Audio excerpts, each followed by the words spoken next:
en cette année, si tu as encore l'esprit de l'année passée, tu vas échouer. Si l'année passée, tu es allé en classe supérieure, nous bénissons le nom du Seigneur. Et l'Esprit de Dieu permettra que tu ailles toujours en classe supérieure au nom de Jésus. Mais s'il y a eu peut-être l'échec dans ta vie, je suis là pour te dire qu'il faut oublier le passé. Parce que maintenant, nous sommes dans le présent. C'est la réussite totale. Moi, je crois en ta réussite. Et toi, tu crois en ta réussite. Après ce programme, tu ne dois plus penser à l'échec. Il faut te dire, c'est un nouveau départ pour moi. Cette fois-ci, j'ai reçu le mandat de Dieu, la bénédiction de Dieu sur moi. Les parents d'élèves, les élèves ont besoin des parents. Souvent, quand un enfant va à l'école, on l'oublie complètement. On paye la scolarité, on fait tout. Et vous devez comprendre que le milieu scolaire est un milieu vraiment sensible. Il y a des enfants qui, à l'école, étaient brillants et ils étaient calmes. Mais du coup, arrivé au collège, quand on regarde les enfants, on dit, le même enfant dit, mais attends, qu'est-ce qui se passe? Il était calme. Mais pourquoi il a commencé à être bandit? En réalité,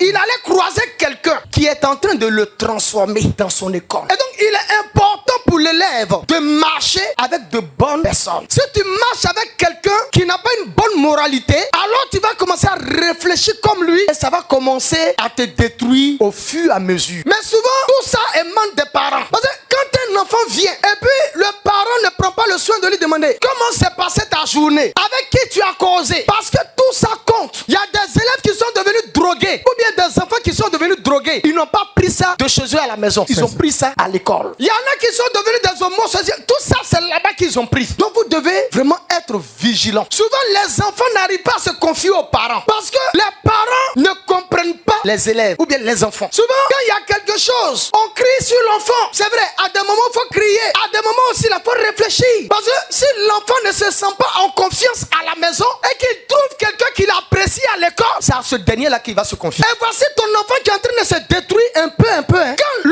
langage de ton enfant commence à changer, il faut faire attention. C'est qu'il a eu un ami qui est en train de le détruire. Mais pour quelqu'un qui ne suit pas son enfant, ça lui dit rien. L'enfant vient et puis bon, il commence à parler mal. Et puis bon, le parent, ça lui dit rien. L'essentiel, c'est les enfants d'aujourd'hui. Non, c'est pas fait d'enfants d'aujourd'hui. Il y a quelque chose qui est en train de changer en lui. Il se confie à quelqu'un qui est en train de le détruire. Puisqu'il ne peut pas se confier à toi à la maison. Donc il se confie à l'un de ses amis qui a le même âge que lui, qui va lui parler. Mais si c'était un parent bien une grande personne, ça allait être mieux. Et souvent quand c'est comme ça, c'est parce qu'il n'y a pas de suivi. Quand tu as une fille ou un fils, arrivé à un moment donné même là, faut expliquer terre à terre les choses à ton enfant. Quand on va à l'école là, quand tu as un ami qui fume là, faut pas le fréquenter, faut t'éloigner de lui. Ça veut dire que c'est pas une bonne personne. Quand tu as un ami qui vient, il prend son portable et puis il te montre des films bizarres, faut refuser ça, faut pas regarder. Parce qu'à la maison, on ne montre pas ça aux enfants. Comment ça vient en eux? C'est à l'école. Donc vous les élèves qui êtes déjà grands, prenez conscience. Tu vas à l'école pour avoir un enseignement, une connaissance pour ta réussite de demain. Mais si tu as un ami qui a commencé à voler, faut t'éloigner de lui. Faut même pas parler, puis tu t'éloignes de lui. Souvent on veut que Dieu nous aide. Mais est-ce que nous sommes prêts à nous aider nous-mêmes? Si tu n'éduques pas ton enfant, quelqu'un d'autre va l'éduquer. Quand un enfant n'est pas trop brillant, faut pas à tout moment l'insulter. Tu vois, quand tu l'insultes, au lieu qu'il monte, il s'enfonce encore.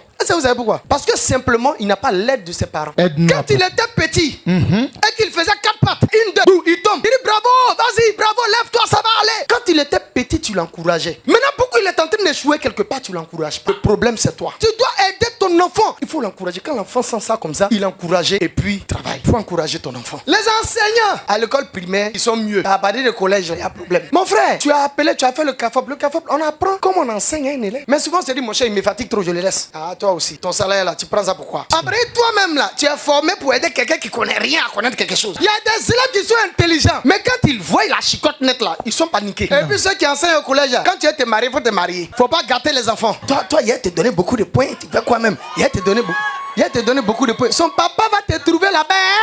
Hein?